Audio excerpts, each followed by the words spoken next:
Hey, welcome back. Thank you for joining me again.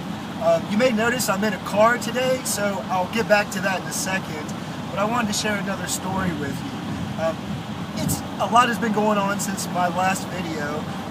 I've spent 7 days in the hospital with my grandmother, and I've learned a lot. So what I want to share with you all is I've learned some things in my experience this week at the hospital.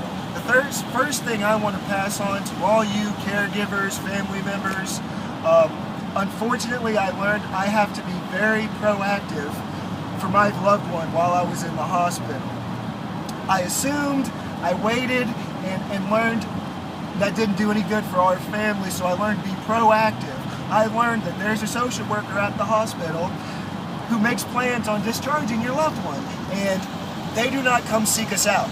So I want to tell you all, be proactive. Let me move on to my next message. Caregiver stress and the guilt. I just want to say from my experience as the grandson, I thought I could be perfect in my role as the grandson. I could be there for my mother, and I knew my role very well as a caregiver. This last week pointed out to me that I am only human.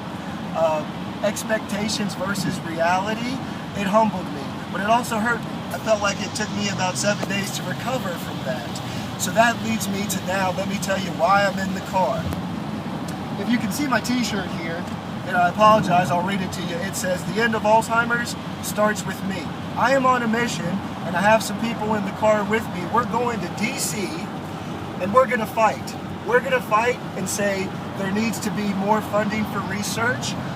We're going to fight and say there's over 5 million Americans right now suffering with this disease, and we need to make changes. So once again, it starts with me, and I've got some people with me. We're going to go down there and start making these changes.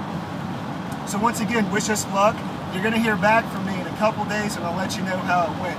So thanks for tuning in again, and I'll talk to you soon.